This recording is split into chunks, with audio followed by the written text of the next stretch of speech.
जल्दी सवारी देखनी थी।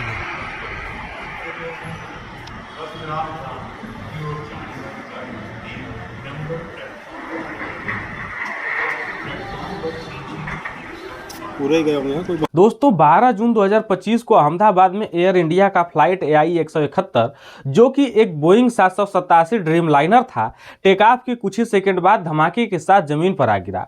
इस हादसे में प्लेन में सवार 242 में से 241 लोगों की जान चली गई, जिनमें गुजरात के पूर्व मुख्यमंत्री विजय रूपाणी भी शामिल थे। सिर्फ एक यात्री विश्वास कुमार रमेश इस भयानक हादसे से जिंदा बचे। लेकिन सवाल यह है दोस्तों कि क्या यह सिर्फ एक हादसा था या फिर इसके पीछे कुछ और छिपा हुआ है।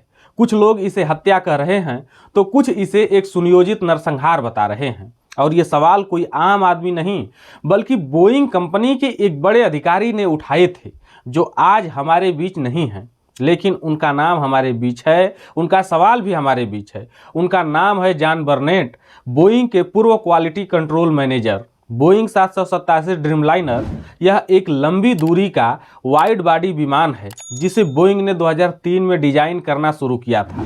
इसका पहला मॉडल 2011 में डिलीवर हुआ। यह विमान अपनी ईंधन क्षमता और आधुनिक तकनीक के लिए जाना जाता है। एयरलाइंस इसे अच्छी खासी पसंद करती हैं क्योंकि यह बिना रुके लंबी उड़ानें भर सकता है। लेकिन क्या आपको पता है कि इसकी चमक दमक के पीछे कई सवाल भी उठते रहे हैं। 2013 में इसकी बैटरी में खराबी के चलते पूरी दुनिया में 787 ड्रीम लाइनर की उड़ानों पर रोक लगा दी गई थी। इसके बाद भी इसके प्रोडक्शन में कई खामियों की शिकायतें सामने आती रही हैं, लेकिन अहमदाबाद हादसे से पहले तक इस विमान का कोई भी बड़ा हादसा रिकॉर्ड नहीं हुआ था। तो फिर क्या हुआ कि यह विमान अहमदाबाद में आसमान से जमीन पर आ गिरा? क्या यह तकनीकी खराबी थी या कुछ और? अब बात करते हैं उस शख्स की जिसने बोइंग के खिलाफ आवाज़ उठाई थी, जॉन बर्नेट। बोइंग कंपनी में 32 साल तक काम करने वाले एक अनुभवी इंजीनियर थे। इनमें से कुछ साल यानी 2010 से 2017 तक उन्होंने नॉर्थ चार्ल्सटन प्लांट में क्वालिटी कंट्रोल मैनेजर के तौर पर काम किया था। ये वही प्लांट है जहां बोइंग 787 ड्रीम लाइनर बनाया जाता है। उनका काम था हर विमान की गुणवत्ता की जांच करना, यह सुनिश्चित करना कि उसमें कोई खामी तो नहीं। लेकिन जॉन बर्नेट ने जो देखा वह उन्हें काफ़ी ज़्यादा परेशान करने लगा था। उन्होंने आरोप लगाया कि बोइंग ने पैसे और समय बचाने के लिए सुरक्षा मानकों को ताक पर रख दिया था। 2017 में रिटायर होने के बाद जॉन बर्नेट एक व्हिसल ब्लोअर बन गए। उन्होंने बोइंग के खिलाफ खुलकर आवाज़ उठाई और कहा कि कंपनी ने 787 ड्रीमलाइनर के प्रोडक्शन में कई गंभीर गलतियां की हैं।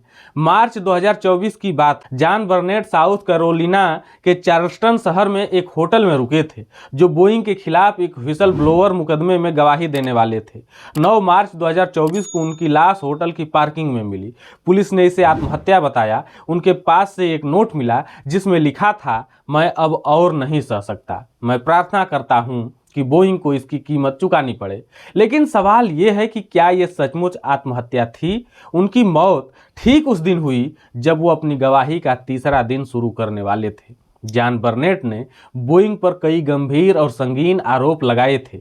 उनकी गवाही के मुताबिक बोइंग ने 787 ड्रीम लाइनर के प्लांट में क्वालिटी इंस्पेक्शन को पूरी तरह से खत्म कर दिया था।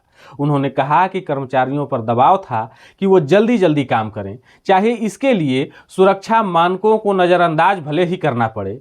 बर्नेट का दावा था कि बोइंग ने घटिया पार्ट्स का इस्तेमाल किया, जैसे कि ऑक्सीजन सिस्टम की एक ट्यूब जो कबाड़ से निकाली गई थी। उनके मुताबिक अगर ये ट्यूब फेल होती तो विमान में विस्फोट हो सकता था। उन्होंने ये भी कहा कि बोइंग ने पिछले 15 से 20 सालों में क्वालिटी कंट्रोल को ध्वस्त कर दिया है, क्योंकि इससे प्रोडक्शन की रफ्तार धीमी पड़ती है। उनका कहना था कि बोइंग का मंत्र था, बनाओ, बेचो और पैसे कमाओ। बर्नेट ने अपनी 140 पन्नों की गवाही में लिखा कि बोइंग ने उनसे बदला लिया क्योंकि वो इन खामियों को उजागर कर रहे थे। और यह सिर्फ 787 ड्रीम लाइनर की बात नहीं थी। बर्नेट ने 737 मैक्स को लेकर भी चेतावनी दी थी, जिसके 2 बड़े हादसे 2018 और 2019 में हुए। लेकिन बोइंग ने इन आरोपों को सिरे से खारिज कर दिया। कंपनी ने कहा कि उन्होंने बर्नेट की शिकायतों की जांच की और उन्हें ठीक कर दिया। लेकिन क्या इतना बड़ा मामला इतना ज़्यादा आसान हो सकता है? 12 जून 2025 को एयर इंडिया का बोइंग 787 ड्रीम लाइनर अहमदाबाद से लंदन के लिए उड़ा। टेक ऑफ के कुछ ही सेकंड बाद यह विमान आसमान में फटा और जमीन पर आ गिरा। 241 लोग मारे गए। यह हादसा इतना भयानक था कि लोग इसे देखकर सन्न रह गए। प्रारंभिक रिपोर्ट्स के मुताबिक विमान में टेक ऑफ के बाद तकनीकी खराबी आई, लेकिन अभी तक ये साफ नहीं हो सका है कि यह खराबी क्या थी। भारत का Directorate General of Civil Aviation DGCA और अमेरिका का National Transportation Safety Board NTSB इसकी जांच कर रहे हैं। लेकिन जॉन बर्नेट के आरोपों के बाद लोग सवाल उठा रहे हैं, क्या यह तकनीकी खराबी बोइंग की लापरवाही का नतीजा थी? क्या यह हादसा एक सुनियोजित नरसंहार था, जैसा कि कुछ लोग कह रहे हैं? हैरानी की बात यह है कि ठीक एक दिन पहले लंदन से एयर इंडिया के उसी ड्रीम लाइनर से लौटे पत्रकार मुकेश कुमार ने लिखा कि उनकी उड़ान में भी तकनीकी समस्याएं थी।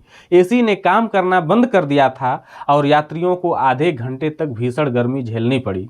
क्या यह संकेत था कि कुछ ना कुछ तो गड़बड़ था? हादसे के बाद बोइंग ने एक बयान जारी किया। कंपनी के प्रेसिडेंट और CEO केली आर्टबर्ग ने कहा, हम इस त्रासदी से बहुत दुखी हैं और जांच में पूरा सहयोग करेंगे।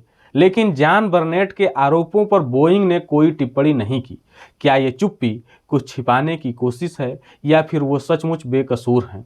यह सवाल जांच के नतीजों पर निर्भर करता है। और अब बड़ा सवाल यह कि क्या अहमदाबाद में जो हुआ वो एक नरसंहार था? जॉन बर्नेट ने अपनी गवाही में कहा था कि बोइंग के 787 ड्रीम लाइनर के विनाशकारी परिणाम होंगे। उनकी मौत और इस हादसे का समय संदेह पैदा करता है। बोइंग एक ऐसी कंपनी है जिसके पास मई 2025 तक 2137 ड्रीम लाइनर के ऑर्डर थे। एक ड्रीम लाइनर की कीमत 1000 से 1300 करोड़ रुपए है।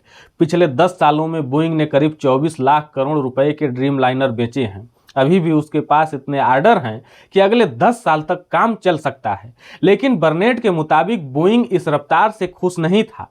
वो और तेजी से विमान बनाना चाहता था और इसके लिए सुरक्षा को दांव पर लगा दिया गया। अगर ये सच है तो क्या अहमदाबाद हादसा बोइंग की मुनाफे की भूख का नतीजा था? क्या 241 लोगों के जान की कीमत पर कंपनी ने अपने ऑर्डर पूरे करने की जल्दबाजी की? दोस्तों, अहमदाबाद का हादसा एक त्रासदी है जिसने हमें यह सोचने पर मजबूर कर दिया, यह हादसा था, हत्या थी या नरसंहार। इसका जवाब जांच से ही मिलेगा। लेकिन एक बात साफ है, हवाई यात्रा में सुरक्षा से समझौता नहीं होना चाहिए। हमें बोइंग और दूसरी कंपनियों से जवाबदेही मांगनी होगी। हमें सरकारों और नियामकों से पारदर्शिता की मांग करनी होगी। जॉन बर्नेट जैसे लोग जो सच सामने लाने की कोशिश करते हैं, उनकी आवाज को दबाया नहीं जाना चाहिए। हमें पीड़ितों और उनके परिवारों के लिए इंसाफ चाहिए। तो आप क्या सोचते हैं? नीचे कमेंट में बताइए और इस वीडियो को ज़्यादा से ज़्यादा लोगों तक पहुंचाइए।